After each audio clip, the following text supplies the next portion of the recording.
मोहर, छाप, सील, ये ऐसे कुछ शब्द हैं जो एक बात को दर्शाते हैं कि इसमें किसी की अथॉरिटी है, किसी का स्वामित्व है। जी हाँ, पुराने समय में और शायद आजकल भी ऐसा होता होगा, पोस्ट ऑफिस में जब भी आप कोई लेटर देते हैं, पार्सल, तो उसमें पोस्ट ऑफिस की सील लग जाती है। और जब पोस्ट ऑफिस की सील लग जाती है, फिर वो आपकी प्रॉपर्टी नहीं, वो गवर्नमेंट की प्रॉपर्टी हो जाती है।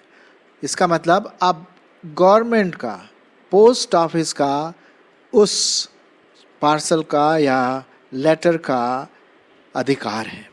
जी हाँ, एक बार अगर सील लग गई गवर्नमेंट की तो वो उनकी प्रॉपर्टी हो जाती है।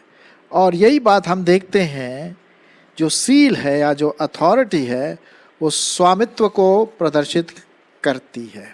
जी हाँ, सिक्योरिटी, सुरक्षा, ये सब इस बात को प्रदर्शित करता है। अधिकार, अगर मेरा सील लग गया तो मेरा अधिकार उस जगह पर, उस व्यक्ति पर होगा। गवर्नमेंट की सील होती है, और जब गवर्नमेंट की सील लग जाती है या मोहर लग जाती है तो इसका मतलब गवर्नमेंट का उस चीज़ पर या उस व्यक्तित्व पर अधिकार है। आज मैं आपके सामने एक सील के बारे में, मोहर के बारे में बात करना मांगता हूँ, और वो है परमेश्वर की मोहर। परमेश्वर की मोहर, इसका मतलब परमेश्वर का स्वामित्व। आइए हम कुछ बातों को देखेंगे इसी से संबंधित, कि कैसे परमेश्वर हमारा स्वामी है, हमारा बॉस है, क्योंकि उसका हमारे ऊपर अधिकार हो गया। उसने हमें सील्ड कर दिया, उसने हम पर छाप लगा दी, मोहर लगा दी। अब पुराने समय में विशेष करके जब प्रभु यीशु मसीह को क्रूस पर चढ़ाया गया और उसके बाद उसे गाड़ दिया गया और उसके ऊपर पत्थर को रोल कर दी गया ताकि कोई उसको ले न जाए, और उस पत्थर के ऊपर, कई टन का पत्थर था वो, उस पत्थर के ऊपर रोमन गवर्नमेंट की क्या हो गई, सील लग गई। इसका मतलब और इसको कोई छू नहीं सकता, क्योंकि ये रोमन गवर्नमेंट की प्रॉपर्टी है और इसको कोई खोल नहीं सकता। सिर्फ और सिर्फ रोमियो गवर्नमेंट की अधिकार उसमें आ जाता। ये इसके बारे में हम पढ़ते हैं मत्ती रचित सुसमाचार, उसका 27 अध्याय 66 पद। मत्ती उसका 27 अध्याय और 66 पद। खैर, हम आगे बढ़ेंगे।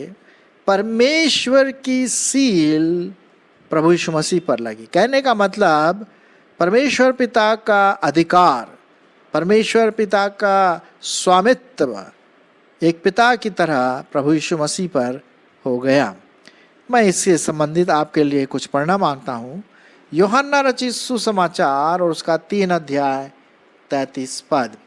यूहन्ना रचित सुसमाचार और उसका 3 अध्याय 33 पद। यहाँ पर इस प्रकार से लिखा हुआ है, मैं आपके लिए पढ़ूंगा। जिसने उसकी गवाही ग्रहण कर ली, उसने इस बात पर छाप दे दी कि परमेश्वर सच्चा है, कि परमेश्वर सच्चा है। अब यहाँ पर उसने इस बात की छाप दे दी गई, मोहर लगा दी गई, सील लगा दी गई कि परमेश्वर क्या है, सच है, सच्चा है।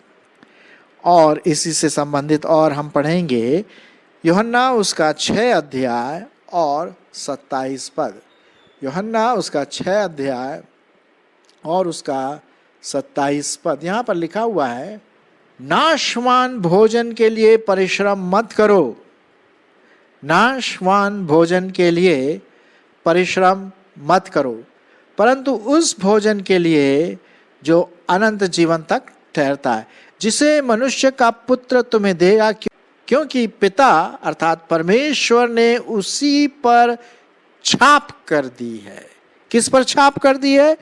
प्रभु यीशु मसीह पर छाप कर दी है कि वो अनंत जीवन देता है, आत्मिक जीवन का भोजन देता है, और ये छाप लगाई है परमेश्वर पिता ने पुत्र अर्थात प्रभु यीशु मसीह पर। अच्छा, एक बात और हम देखते हैं कि यीशु मसीह भी खुद सील लगाते हैं। मैं इसी से संबंधित कुछ पदों को आपके सामने पढ़ूंगा, और वो पाया जाता है 2 कुरिन्थियों उसका पहला अध्याय, 2 कुरिन्थियों उसका पहला अध्याय और उसकी 21 और 22 पद। और जो हमें तुम्हारे साथ मसीह में दृढ़ करता है और जिसने हमें अभिषेक किया वही परमेश्वर है, जिसने हम पर छाप भी कर दी। अच्छा, किसने हम पर छाप कर दी? प्रभु यीशु मसीह ने हम पर छाप कर दी, और बयाने में आत्मा को हमारे मन में भर दिया है, दे दिया है। और यही बात हम यहाँ पर देखते हैं कि यीशु परमेश्वर, जो जिसके ऊपर परमेश्वर की छाप थी, उसके पास यह अधिकार हुआ कि उसने हमारे ऊपर, विश्वासियों के ऊपर अपनी छाप लगा दी।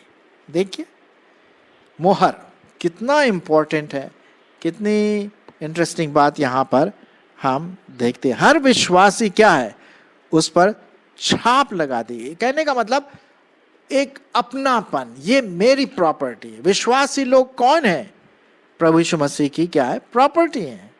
हाँ, हम उसको बिलोंग करते हैं, हम शैतान के नहीं हैं। पहले हम शायद शैतान के थे, पापों के अधिकार में थे, लेकिन अब हम शैतान के अधिकार में न होकर के प्रभु यीशु मसीह की संपत्ति बन गए, क्योंकि उसने हमारे ऊपर सील लगा दिया है। प्रभु परमेश्वर ने यीशु मसीह पर सील किया कि वो सच्चा है। प्रभु यीशु मसीह ने हमको सील कर दिया कि हम उसको उद्धारकर्ता प्रभु माने, और वो हमारा स्वामी बन जाता है। प्रकाशित वाक्य उसका 22 अध्याय और 4 पद। प्रकाशित वाक्य उसका 22 अध्याय और 4 पद में क्या लिखा है? वे उसका मुंह देखेंगे और उसका नाम उनके माथों पर लिखा होगा। वे उसका मुंह देखेंगे और उसका नाम, छाप उनके माथों पर होगा। यहाँ पर ये उन लोगों के लिए है जो स्वर्ग में जाएंगे, जहाँ ना श्राप है, ना दुख है, ना मुसीबत है, और प्रभु यीशु मसीह का नाम उनके माथों पर होगा। विश्वासियों के परमेश्वर की मोहर। सुनिए मेरे प्रियो, कितना इंपॉर्टेंट है, कितना महत्वपूर्ण है। अब हम किसी और की प्रॉपर्टी नहीं है।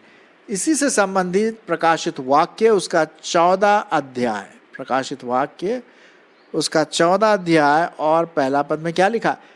फिर मैंने दृष्टि की और देखो वह मेम्ना सिय्योन पहाड़ पर खड़ा है, और उसके साथ 1,44,000 जन है, जिनके माथे पर उसका और उसके पिता का नाम लिखा हुआ है।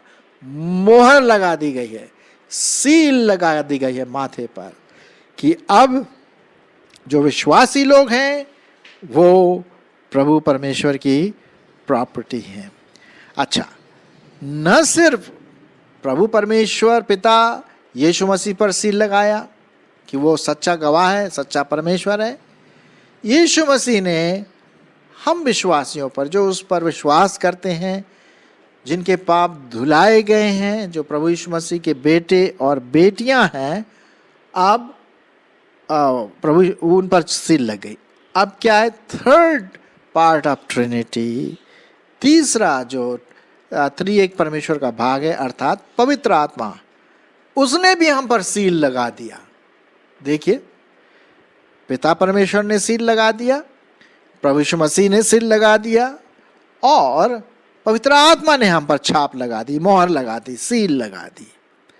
इसी से संबंधित मैं आपके लिए पढ़ूंगा।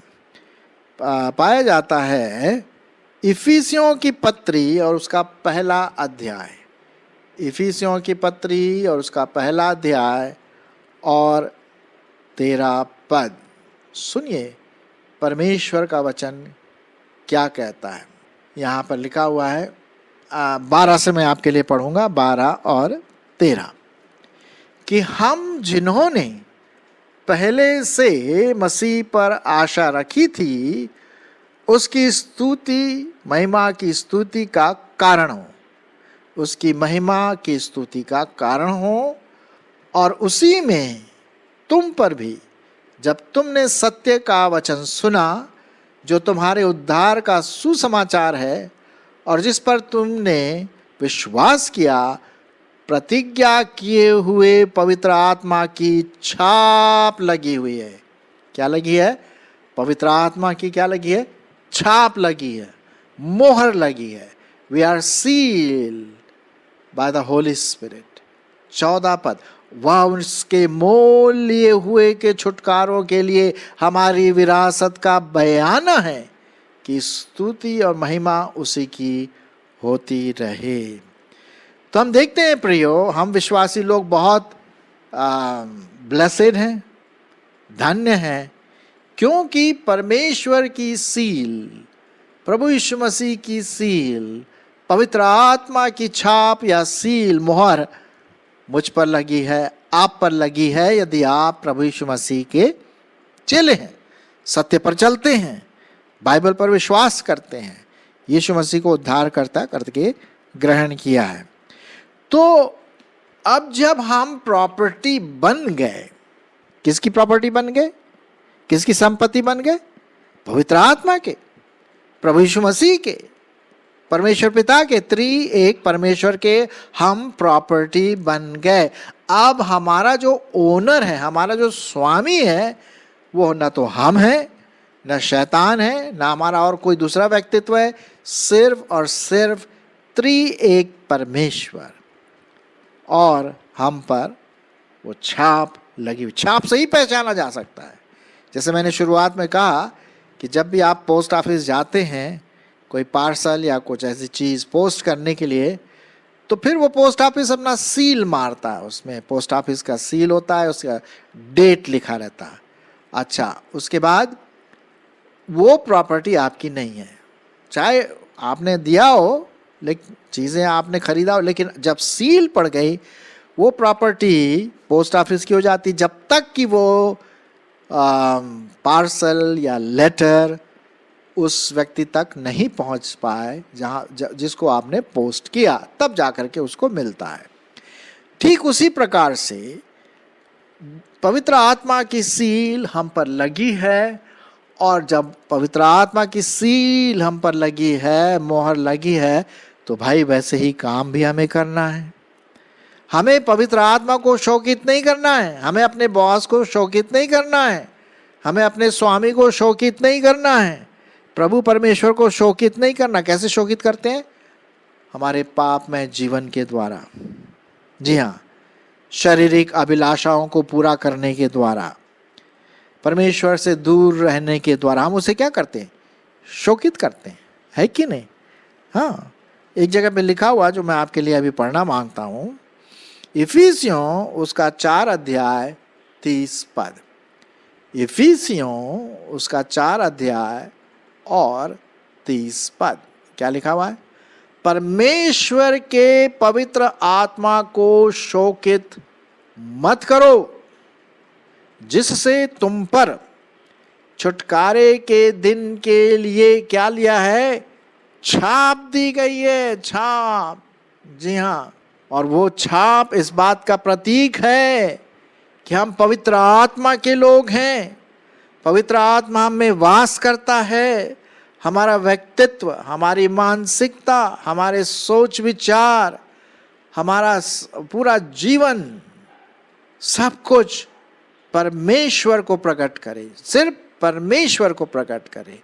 अगर हम ऐसा नहीं करते हैं तो हम शोकित, पवित्र आत्मा को शोकित करते हैं। अब उसके बाद क्या लिखा हुआ है, मैं आपके लिए पढ़ूंगा 31 और 32 पद भी। कैसे हम शोकित करते हैं पवित्र आत्मा को, ये लिखा हुआ यहाँ 31 पद में, इफिसियों 4:31। सब प्रकार की कड़वाहट पवित्र आत्मा को शोकित करती है, और प्रकोप पवित्र आत्मा को शोकित करती है। क्रोध पवित्र आत्मा को शोकित करती है। कलह, लड़ाई, झगड़ा पवित्र आत्मा को शोकित करती है। निंदा, नुक्ताचीनी, कानाफूसी, बैर भाव, ये सब तुमसे दूर किए जाएं। क्यों? क्योंकि ये सब बातें पवित्र आत्मा को शोकित करती है, क्योंकि उसका छाप, उसकी मोहर, उसका सील हमारे ऊपर है, विश्वासियों के ऊपर है, बिलीवर्स के ऊपर है। और उस छुटकारे के दिन तक ये सील लगी हुई है कि हमारा स्वामी परमेश्वर है, प्रभु यीशु मसीह है, पवित्र आत्मा है। फिर क्या लिखा हुआ है? कैसे हम पवित्र आत्मा को खुश करेंगे, प्रसन्न करेंगे? 32 पद, एक दूसरे पर कृपालु। हा, ये है ना पवित्र आत्मा कार्य, तो यही है। एक दूसरे पर कृपालु, करुणामय हो, और जैसे परमेश्वर ने मसीह में तुम्हारे अपराध क्षमा किए हैं, वैसे ही तुम भी एक दूसरे के अपराध को क्षमा करो। अगर आपके जीवन में कोई ऐसा व्यक्ति है जिसने आपके लिए बहुत बुरे बुरे कार्य किए, आपके बारे में कानाफूसी किया होगा, आपके बारे में विरोध वाली बात दूसरों को बताई होगी, कुछ हानि पहुंचाया होगा, शायद शारीरिक रूप से, मानसिक रूप से, सामाजिक रूप, पता नहीं कैसे भी, आपको उसको क्षमा करना है। भले वो आप माफी मांगे ना मांगे, वो अलग बात है। लिखा हुआ है जैसे मसीह ने तुम्हारे अपराध क्षमा किए हैं, वैसे ही तुम भी एक दूसरे के अपराध को क्षमा करो। इससे कौन खुश होता है? पवित्र आत्मा, प्रभु यीशु मसीह, परमेश्वर पिता। हाँ, तब हम पवित्र आत्मा को शोकित नहीं करते हैं, तब हम पवित्र आत्मा को प्रसन्न करते हैं, उसकी महिमा करते हैं, उसकी स्तुति गान करते हैं। जी हाँ, यही तो है। तो सील जो है वो बहुत इंपॉर्टेंट है। जिस किसी के पास प्रभु यीशु मसीह का आत्मा या प्रभु यीशु मसीह का सील, पवित्र आत्मा का मोहर या छाप ना हो, परमेश्वर का मोहर ना हो, वो बहुत भयंकर स्थिति में है। मेरे प्रियो, 2 प्रश्न मैं आपके सामने है आज रखना मांगता हूं। पहली बात, क्या आपके जीवन में परमेश्वर की आत्मा का मोहर लगा है? अगर आपने अपने जीवन में प्रभु यीशु मसीह को उद्धारकर्ता माना है, प्रभु माना, तब तो पक्की बात है कि लगा है, क्योंकि उद्धार के समय हम पर सील लग जाती है। ठीक है, लेकिन क्या उस सील को हम बनाए रखते हैं या बीच में तोड़ ताड़ के फेंक देते हैं, शोकित करते हैं पवित्र आत्मा को? अगर आपके जीवन में कुछ ऐसी बातें हैं, कलह वाली बातें, झगड़ा वाली बातें, मसीह तो कहते हैं हम मसीह हैं, ये है, विश्वासी हैं, चर्च जाते हैं, बाइबल स्टडी लेते हैं, मसीह गीत गाते हैं, चंदा डालते हैं, सब कुछ है, लेकिन हमारी मानसिकता, हमारा व्यवहार, हमारा व्यक्तित्व कड़वाहट से भरा होगा, तब तो साहब पवित्र आत्मा की सील कहाँ पर गई? हम तो पवित्र आत्मा को शोकित करने वाले होंगे। अगर हमने किसी के अपराधों को क्षमा नहीं किया तो वो सील का क्या मतलब है? मेरे प्रियो, आइए उस सील को जो परमेश्वर ने आपके ऊपर, मेरे ऊपर लगाया है, बहुत खुशी की बात है, हम उसके अनुसार भी चलें। तब क्या होगा? परमेश्वर हमें उद्धार के दिन, छुटकारे के दिन, जब हम स्वर्ग में जाएंगे, तब परमेश्वर हमारे उस सील को देगा। हाँ, तुम्हारे माथे पर तो मेरे बेटे का नाम है, प्रभु यीशु मसीह का, जैसा प्रकाशित वाक्य में मैंने अभी पढ़ा था थोड़े समय पहले। तो मेरी आपसे ये विनती है कि आप प्रभु यीशु मसीह को वो स्वामित्व दें, वो अधिकार दें जिसमें आपकी पूरी सिक्योरिटी है। जब सील लग जाती है तो सिक्योर्ड है, हम पूरी रीति से सुरक्षित हैं। कब तक सुरक्षित हैं? जब तक कि हम स्वर्ग नहीं पहुंचेंगे, तब तक वो सील इस बात को दर्शाती है हम प्रभु के हैं।